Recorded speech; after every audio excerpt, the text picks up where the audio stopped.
Okay, I can't remember what day it is. It's Thursday. So Sunday, Monday, Tuesday, what's it? Day four? I don't know, day four? We'll call it day four. So we left Price, Utah this morning. Tried to go to an urgent clinic there in town just to get Sarah's elbow and shoulder checked out. Even though she was saying it really wouldn't bother her, she's got some bruising on the elbow, the shoulder wasn't hurting. She's been ice packing it every night. We got some gallon Ziploc bags that we fill up about halfway for each one. She ices it down real good. And she says that really helps, makes it feel better. At the urgent care place, we basically found out that they wouldn't take us. Basically there was no emergency, and they did have like an outpatient thing that you could do, but that person wouldn't be in until noon, and then the x-ray person wouldn't be in until 6 p.m. Man, we didn't want to waste a whole day sitting there waiting for someone to show up. So Sarah's kind of decided, well, I'll go ahead and ride. It's not hurting. She was feeling okay. So we headed down the road to a Tractor Supply, and they do have Tractor Supplies up here, which is really nice. The hand guard on her left side, that's the little plastic guard for y'all that don't ride motorcycles. It goes around your clutch lever to protect it in the event of a fall. And it bounced off the bike somewhere on the highway when we were coming down off the mountain yesterday, and I saw it, but it went off into the weeds and there was no hope of finding it. Well, somehow or another, the bolt that holds it on there went missing, and I don't know how, because the bolt wasn't it wasn't sheared off, so it must have vibrated loose somehow, maybe from the drop in the sand. I don't know. Anyway, it was gone. So the threads were not damaged, which is a good thing. And there was no bolt snapped off, stuck up in the threads that we had to worry about trying to extract. So we were able to go to Tractor Supply and get a big nut and a bunch of washers and little washers and a bolt. And basically, we got it all figured out. Got the handguard put back together. It'll probably last the rest of the trip, no problem. So we're not trying to worry about ordering parts for that or anything. And we headed out of town, and we decided that what we would do is make a run down to Torrey, Utah, and pick up the start of Highway 12, which is a scenic byway that runs through what they call the Grand Staircase, or the Escalante National Monument. And we're spending the night here in Escalante at the same hotel that we stayed in 8 years ago when I brought Sarah up here, and she was riding on the back of my bike at that time with some other friends. And we got the really nice suite, room one, big huge suite with double queens and kitchenette and everything else. And they really slashed the price for us because there's like one other person here. I mean, it's dead right now, but it's a really cool place. They've remodeled it. It's got a restaurant right here behind me. You can't really see it maybe, but anyway, there's a big deck out there where you can sit and enjoy the evening, which is what we did earlier. They have a restaurant, full bar. The people that run the place are really cool. The retired Navy guy that's 40 something, I think he said, got a big Jeep that he's dumped $100,000 into to fix it up really nice. But it was a good day. Sarah needed a good day, and we had a good day. The first part of the ride was just boring, straight highway getting south, until about the time we got to I-70 and crossed over I-70 or under I-70. It started getting kind of cloudy and wet, so we zipped up all the vents and got ready for rain, put on the waterproof gloves and everything. And we got on, I think it was Highway 72, and that ran to, I don't remember the name of the town. Cool little town on US 24, or near US 24. We got there, riding up and over a mountain, just really beautiful scenery.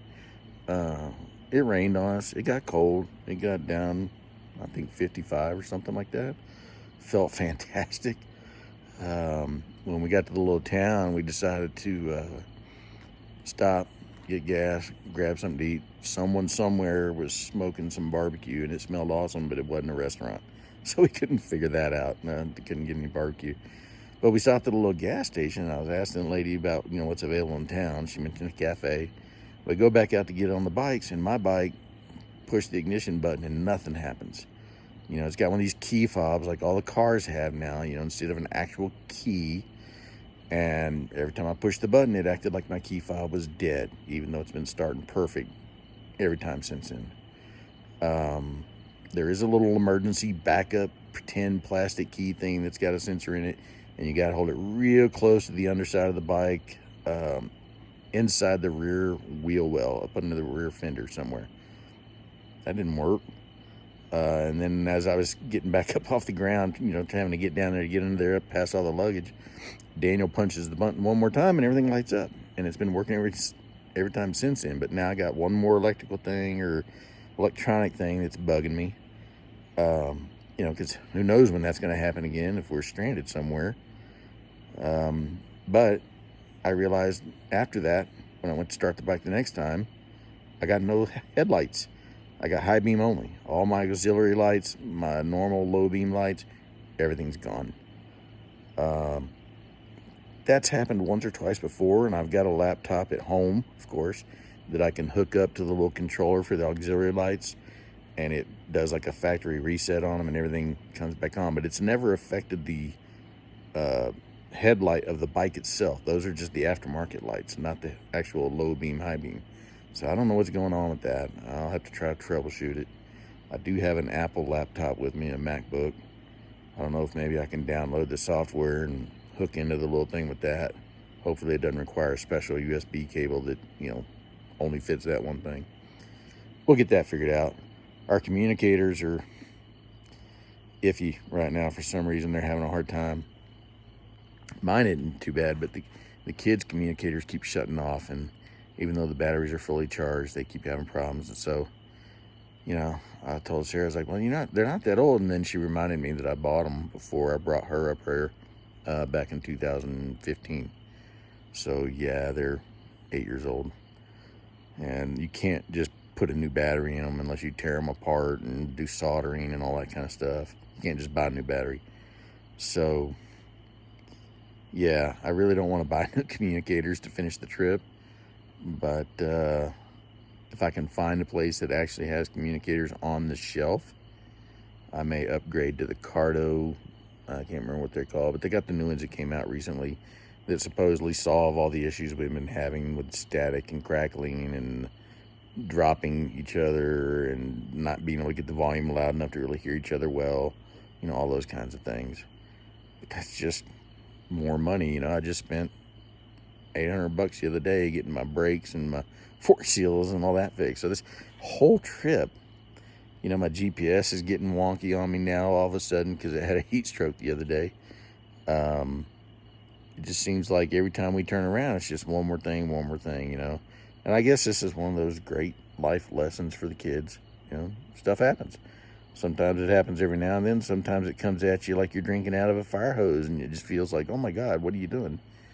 And, you know, it's not just when you're on a trip like this. That's just day-to-day life. I mean, raising kids. I mean, anybody who's raised kids will tell you that things can get pretty hairy for a while sometimes, you know, financially or just with the kids or whatever.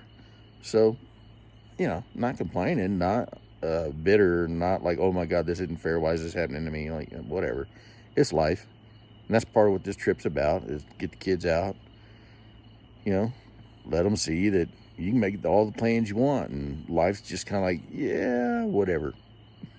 You know, life has a way of just kind of laughing at you, and you got to adapt. You got to go with the flow. You can't get bitter and angry and, you know, pitch a fit and stomp your feet and cry and all those other things. You just got to figure it out and deal with it.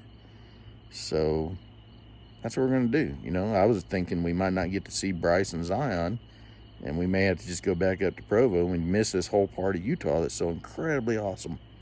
I mean, if you've never been out here on a bike, car, whatever, it's a bucket list item. You know, it's just an unbelievable chunk of the earth that you really need to see if you get the chance. So hopefully tomorrow we'll get up early instead of the normal 9, 10 o'clock we've been doing the last few days. And, you know, we'll try to head over to Bryce, go through there, check out at least 3 or 4 of the overlooks, get out, head over to Zion, go through Zion, depending on how crowded it is and how long it takes to get through there. We may run over to the far side of Zion. There's a really cool road that goes up the backside of the park and comes out by Cedar City. Kolob Road or something like that. About half of it's paved, half of it's dirt. Maybe get up there and see if the dirt half is bad. If it is, we'll just turn around and go back through the park. And then go up US 89 and just start heading north towards Salt Lake. If it's not real bad and we can get through it without too much trouble, come out up by Cedar City. There's this, Cedar Breaks National Monument that's right outside there that's pretty cool. And then there's a paved road from there that goes up to Panguitch or something, some weird sounding name. And then another fun road that's paved that goes up to a little town called Antimony. And we'll just start working our way back up, trying to use as many of the back roads as possible, paved back roads mostly. And hopefully maybe find a place to camp. The whole point of this trip was to camp and to get the occasional hotel. So far we've camped once and been in a hotel every night. But we had a really awesome evening here. So back down the road a little ways from where we're staying, there's a little just Nemo's Burger Shack. I don't know if the burgers are great. I didn't have any. The grilled cheese sandwich was so-so, and I'm kind of a grilled cheese person, so when I'm on the bike, that's what I like to eat. And it was disappointing. But they had grasshopper ice cream. If you ever find yourself in Utah, I've never seen it anywhere else, you have to have the grasshopper ice cream. It's really good. It's mint, chocolate chip, cinnamon, I think. A little bit of cinnamon in it. And, I was like, all right, I got to taste it. I got to see what it tastes like. So he gave me a little spoon. I'm like, I'll have 2 scoops of that on a waffle cone. Well, I hadn't seen how big a scoop they do. And, I was thinking Baskin Robbins, teeny tiny little scoops that cost $3 a piece or something. And it was like $5. So I was like, whatever, we'll splurge. So I ate my grilled cheese. And then I see the ice cream. I was like, okay, you're going to have to flip that over and put it in a bowl for me. Now, I'm an ice cream person. I love ice cream. I couldn't finish it. I got maybe halfway through it. These 2 scoops. It was more like 6 scoops for what most places would do. I mean, it was a big waffle cone and it was full all the way to the bottom. And then 2 massive scoops on top of that. And I ate about half of it. And Sarah tried to finish it off for me. She couldn't finish it off. But it was really, really good. So if you get a chance, check that out. Anyway, it was a good day for Sarah. Highway 12, go up over the Dixie National Forest, aspen trees everywhere. It was raining, there was lightning, but it wasn't like downpour, but it was cool, felt really good, very scenic. I mean, even when it's raining and hazy and everything, you can still see like 70, 80 miles. It's unbelievable how far you can see out here. Daniel got out in front and did the jackrabbit thing, and we had to talk about that. You cannot run off like that. You may think you know what you're doing, you may think you got it under control, but you're still an inexperienced rider. And if you go flying off the cliff somewhere, I don't see it, I don't know to stop, and I keep going, and an hour and a half later I'm at the bottom of the mountain and I still can't find you, that's a problem. So it's like if you ride out of communicator range, which you can tell when that happens, you need to slow down till you hear us come up behind you again. Because I actually told Sarah to just keep doing what she was doing because she was riding really well. Just a nice, comfortable, relaxed pace, not rushing. So I took off after him and a brisk pace for quite a while and could not catch up to him.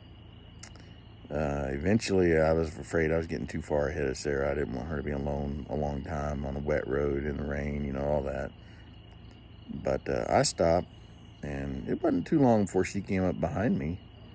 And I asked her how she was doing. She said she's feeling great. She had a really good time. She really enjoyed the ride. She just really liked it, and she mentioned it several times tonight, how much she liked that part of the ride. And then eventually Daniel comes zooming back our direction, and when we got to a place where we could talk, I had to get off the bike and say, look, this has got to change. If you want to keep riding, you're going to ride behind me. As simple as that. So, I didn't gripe at him. I just said, look, this is the way it's going to be. And grudgingly, like, okay, it's like, I want him to have fun, but I don't want him to go flying off the mountain. And I'd like my wife to still like me when I get home, whatever. Then we switched to the part of Highway 12 where you come down off the mountain and you get to the canyons that are just amazing. I mean, you just have to see the scale of these things. And a lot of people think it's all brown, but no, it's very colorful. It's just one end of the spectrum, so to speak, but it's really cool looking. And, there's a section where you're riding a spine, for the lack of a better word, a ridge that's not a whole lot wider than the road. I'm not sure how nature provided for that kind of a spine where they could put a road, because they sure didn't build it. They carved part of it out of the rock features. I mean, it's just hard to describe, but it's very, very twisty. And it was all brand new blacktop. I mean, the whole section of 12 was almost all brand new blacktop, which is just, when you're a motorcycle rider, that's a dream if you're on pavement, It was so smooth, and the grip was great. And we let Sarah lead, and I got behind her, and I actually got some really good footage on my camera with the helmet cam. And she enjoyed it. Later at dinner, she was talking about how it was scary because, she was up high, and it was a very narrow road and a very unforgiving road. But, we've been talking about connecting the dots. Pick the apex of this corner. As you exit this corner, already be connecting and aiming for the apex of the next corner, where you're going to tip your bike in and start rolling on the gas to get around the corner. And you want that to all be just a smooth flow from one point to the next. No sudden movements, no hard braking, no hard acceleration necessarily. Just smooth, flow. Like if you're doing calligraphy or downhill skiing or any of those other things where you don't want sudden, you want grace, you want flow. And I've really been stressing that with her, and she did it really well. And she's starting to feel that when you do that, it relaxes you and it reduces that sense of speed, and it just really changes the nature of that experience. All athletes talk about flow, being in the moment, Zen experience, whatever you want to call it. But it's that feeling of becoming one with the bike, the road, everything, and you just kind of lose yourself in the moment. And that's how I love to ride all the time. I'm not so good at it on the dirt, but on the pavement, I'm pretty good at it. And that's what I'm trying to get both of them to do, because it reduces your risk of accident, because you're not riding at that level where you're pushing the limit all the time, but you're still having fun. So I think it's starting to click for her. I keep having to remind myself they've only been riding on the street since March, early March. And already in the 4 or 5 days we've been on the road and done 1,000 miles, they've pretty much doubled their street riding experience. So yeah, tomorrow, hopefully a couple 100 days, Bryce on, Cedar brakes. We'll get back up to Provo, pick up the brake lever for Sarah's bike, get that fixed, and we'll head for Idaho, and hopefully maybe put some of these issues, unplanned events, whatever you want to call them, put those behind us, and we'll start just having good days. I mean, that's really what I want right now, is I want Sarah to have 4 or 5 days of just fun, good riding. Not necessarily that she's not challenging herself, but good riding, so she can get her mojo back and have a good time. And I want Daniel to kind of chill out a little bit and still have fun, but realize that this is risky business, and he needs to be thinking about all of us, not just himself. And that's also a real important life experience, or life lesson for him. So hopefully, the kids are growing, I'm growing, it's all good. Gotta love it. I think it's like 20% humidity here. Gotta love it. 80 degrees this night, sitting out on a porch, enjoying a beautiful evening and a spectacular sunset. Gotta love it. So, till next time, bye.